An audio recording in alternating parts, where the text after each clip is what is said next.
ठाण्यामध्ये आंतरराष्ट्रीय बौद्ध धम्म परिषदेत राज्याचे उपमुख्यमंत्री एकनाथ शिंदे यांना धम्म भिक्खू राष्ट्रीय भूषण गौरव पुरस्काराने सन्मानित करण्यात आले। गडकरी रंगायतमध्ये हा कार्यक्रम पार पडला।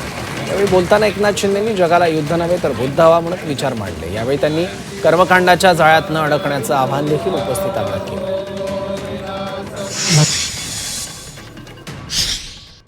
जगाला युद्ध नव्हे तर बुद्ध दिला तर त्या संस्कृतीचं रक्षण हे सुद्धा कर्तव्यच ठरतं।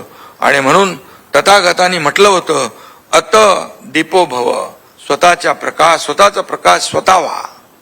आणि म्हणून आपण बुद्धाला केवळ मूर्तीत न शोधता त्यांच्या विचारात शोधलं पाहिजे।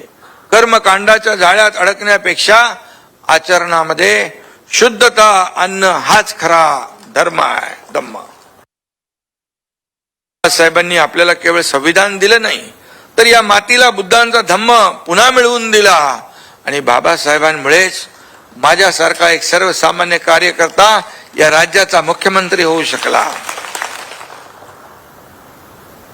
एक सर्वसामान्य घरातली आमची लाडकी बहीण ज्योतिताई वाघमारे थेट राज्यसभेच्या खासदार झाल्या। आमची इथं बसलेली दुसरी बहीण शर्मिलाताई हे ठाण्याचं महापौर पद त्यांना मिळालं। बुद्ध पेरला की बाबासाहेब उगवतो।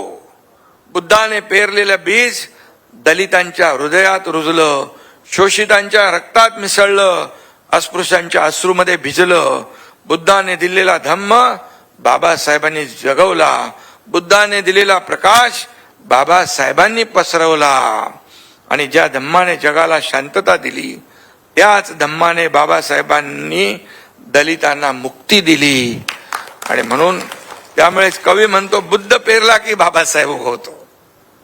हे विशाल उशीर यांचं कवितेतली ओळ आहे।